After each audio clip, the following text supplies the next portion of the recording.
My time saves lives, the man said flatly. Traffic laws don't. That arrogance was exactly what earned him a $5,000 fine and a lesson he would never forget.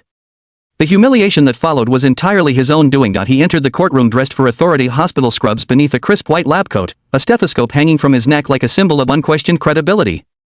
When Judge Frank Caprio asked him about the reckless driving charge, he barely tried to hide his disdain. Your Honor, he said confidently, I'm a pediatrician. I was rushing to the hospital for an emergency. Surely that takes priority over a speed limit.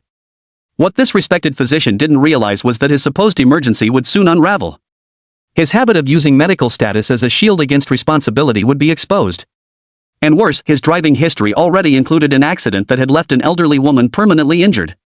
When that truth surfaced, the confidence he relied on would collapse completely. Before we reveal exactly what happened when medical authority collided with judicial scrutiny, tell us where you're watching from. If you appreciate Judge Caprio's ability to see through false claims and protect innocent lives, support Judge Caprio Speaks by subscribing and liking this video. We're building a community grounded in accountability, and every subscription helps us bring these powerful moments to light. Providence Municipal Court. Wednesday morning. December 4th, 9:30 a.m. Winter had arrived early, frosting the courthouse steps with ice. Inside, Judge Frank Caprio worked steadily through the morning docket when the bailiff announced a case that immediately drew attention. Harrison, Dr. Marcus. Citation number 202521456. Charges, reckless driving, excessive speed, failure to yield. The courtroom doors opened, and Dr. Marcus Harrison stepped inside. 51 years old. Still dressed in hospital scrubs beneath a white coat bearing the embroidered logo of Hasbro Children's Hospital. A stethoscope rested around his neck. High-end running shoes designed for physicians who spend long hours standing. Reading glasses perched atop his head. Everything about him projected importance and the subtle message that his time mattered more than everyone else's. Following him was his attorney, Patricia Monroe, mid-40s, from a boutique law firm known for defending licensed professionals. She carried a leather briefcase and wore the calm confidence of someone who had navigated medical privilege in court many times before. Dr. Harrison approached the podium with the relaxed assurance of a man accustomed to authority. He placed his hospital pager on the stand with a deliberate thud, as if reminding the room that lives might depend on him at any moment. Judge Caprio looked up slowly. His expression was calm, patient, but unmistakably attentive. It was clear he had already reviewed the report. Good morning, Doctor. Please state your full name and occupation for the record. Dr. Marcus James Harrison, he said firmly. Pediatric emergency medicine physician at Hasbro Children's Hospital. 22 years on staff. The credentials were delivered with emphasis. Thank you, Judge Caprio replied. You're here regarding a reckless driving citation. On November 20th at 11:35 a.m., you were observed traveling 87 miles per hour in a 55-mile-per-hour zone on Route 6. The officer also notes unsafe lane changes, tailgating, and a near collision. Is that accurate? Dr. Harrison's voice softened, though his dismissal remained. Your Honor, I believed I was responding to a medical emergency involving a critically ill child. In those circumstances, speed limits become secondary to saving a life. I'm sure you understand. Judge Caprio glanced down at the paperwork. The officer's report indicates you told him you were late for a meeting. There's no mention of an emergency. Dr. Harrison waved his hand lightly. I simplified the situation. Medical matters are confidential. I couldn't share details, but it was urgent. The courtroom stirred. An elderly woman leaned forward. A man in work clothes shook his head slowly. Judge Caprio remained composed. Doctor, 87 in a 55 isn't ordinary speeding. That's reckless driving. The officer reports you nearly sideswiped another vehicle. I'm a skilled driver, Dr. Harrison replied. I maintained control. The other driver panicked. I made calculated decisions to pass safely. His attorney gently touched his arm. Marcus, I've got this, he said quietly. The judge understands the pressures doctors face. Judge Caprio leaned back slightly.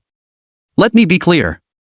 You're stating that at 11:35 a.m. on November 20th, you were responding to a medical emergency that justified endangering others on the road.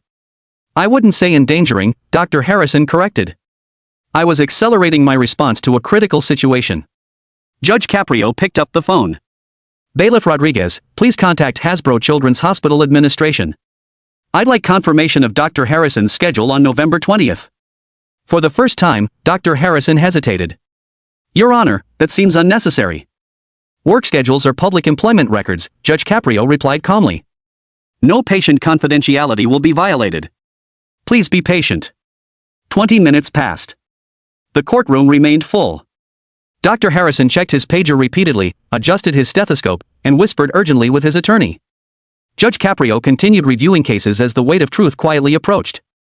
The courtroom waited in tense silence as the phone rang. Then the call connected, and a woman's voice echoed through the speakers. Hasbro Children's Hospital Administration. This is Linda Chen speaking. Miss Chen, this is Judge Frank Caprio from Providence Municipal Court, the judge said evenly. I'm calling to verify Dr. Marcus Harrison's work schedule on November 20th. Can you confirm whether he was scheduled to work that day? There was a brief pause, followed by the sound of fingers tapping across a keyboard. November 20th, she said slowly. Dr. Harrison was scheduled for an evening shift beginning at 7 p.m.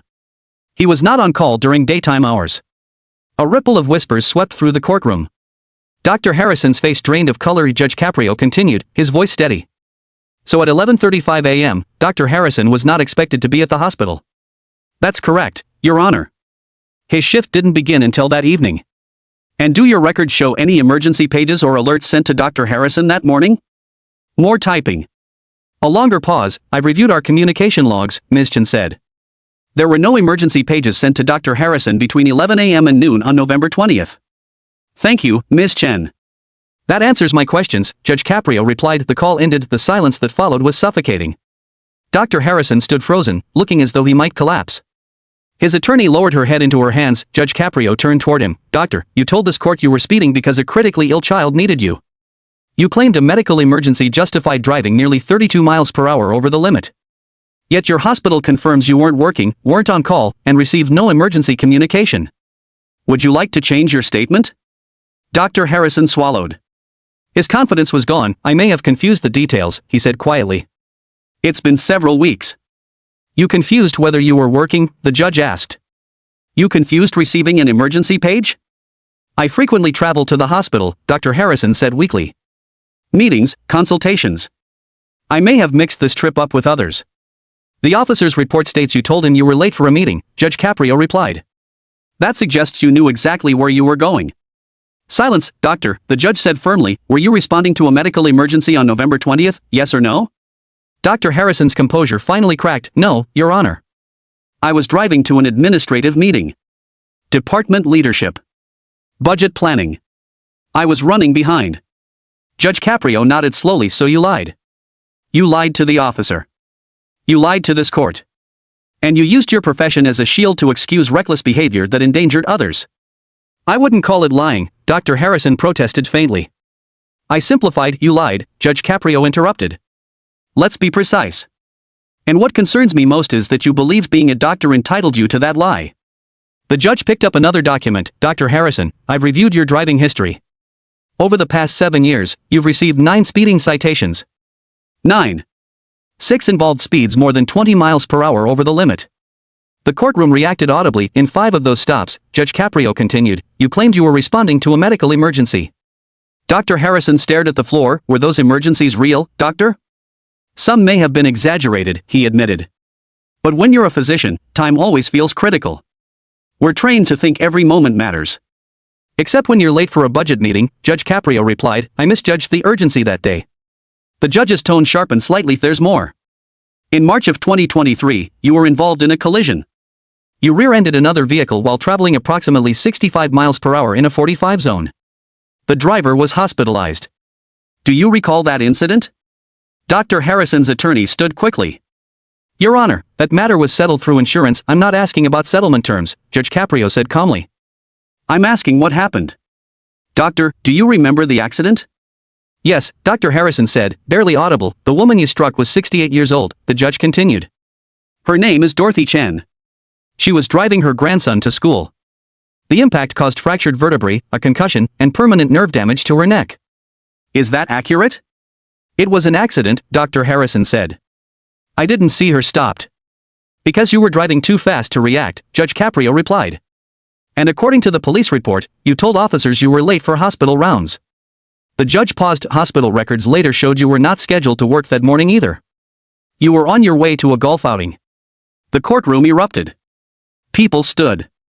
Someone shouted in disbelief. The bailiff shouted for order twice. Doctor. Harrison looked utterly defeated. Judge Caprio waited until silence returned. I have Miss Chen's medical records here, he said. She lives with chronic pain. She can no longer lift her grandson. She takes medication daily. She was forced to retire early from her job as a librarian because she can't sit or stand for long periods. Dr. Harrison whispered, "I paid for her treatment." The settlement was generous. Judge Caprio looked at him steadily. "Money paid the bills," he said. "It did not restore her life." "Money doesn't restore health, doctor," Judge Caprio said firmly. "And of all people, you understand that better than anyone." He motioned toward the gallery. "Mrs. Chen is present today. She's asked for permission to speak." An elderly woman slowly rose from her seat, leaning heavily on a cane. Each careful step toward the witness area revealed visible pain. Dr. Harrison kept his eyes down, unable to face her. Dorothy Chen spoke softly, but her words carried through the silent courtroom. "Your Honor, 2 years ago I was driving my grandson, Timothy, to kindergarten," she began. "That was our special time. Just the two of us every morning. We sang songs. He told me about his dreams." She paused, steadying her breath. "I was stopped at a red light on Hope Street.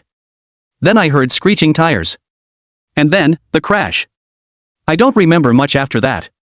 I woke up in the hospital. The doctors told me my back was broken."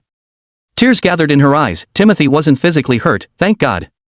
But he was terrified. 4 months, he cried every time we got into a car. He's 7 now, and he still panics when we stop at traffic lights. She turned her gaze toward Dr. Harrison. "I remember learning that the man who hit me was a doctor. I thought, doctors are supposed to protect people.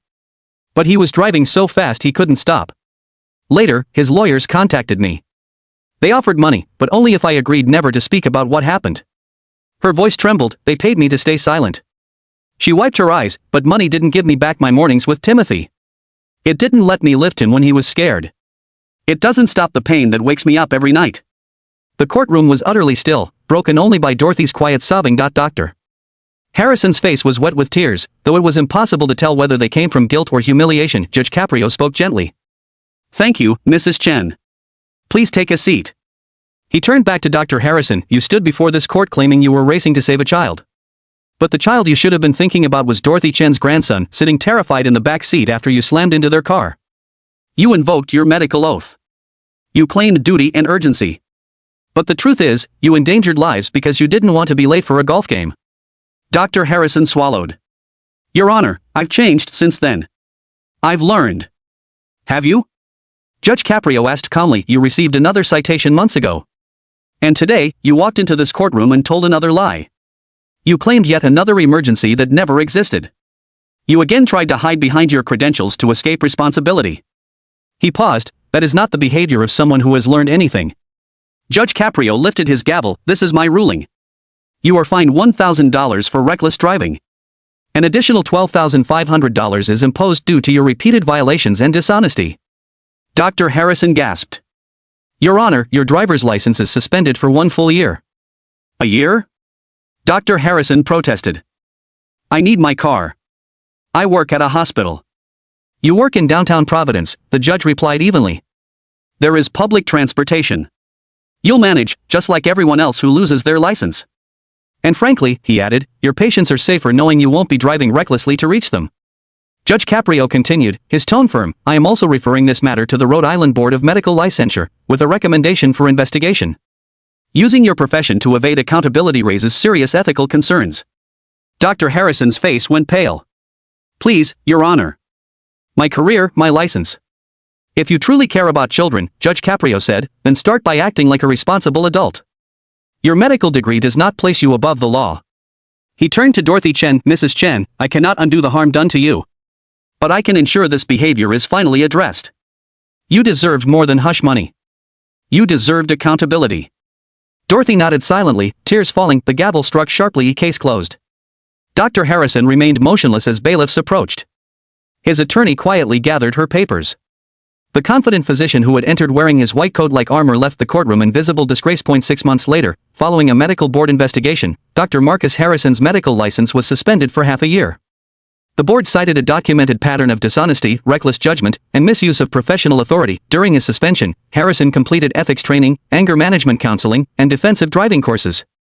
He also volunteered at a spinal injury rehabilitation center, where he worked with patients suffering permanent damage from preventable accidents. People much like Dorothy Chen. The change didn't happen overnight, but it took hold. When his license was eventually reinstated, Harrison drove differently, slower, deliberately.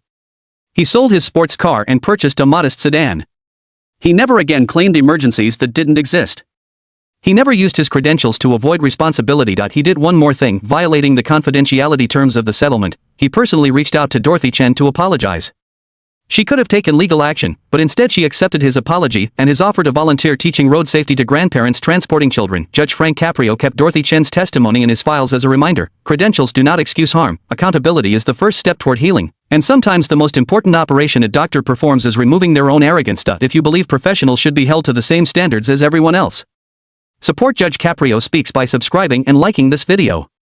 Your support helps share stories where truth outweighs privilege. What do you think? Should professionals who abuse authority face career consequences? Should reckless driving that causes injury result in automatic license suspension? Share your thoughts, and if this story reminded you that no one is above the law, pass it on. Dramatization for storytelling and educational purposes only. Not legal advice or reporting.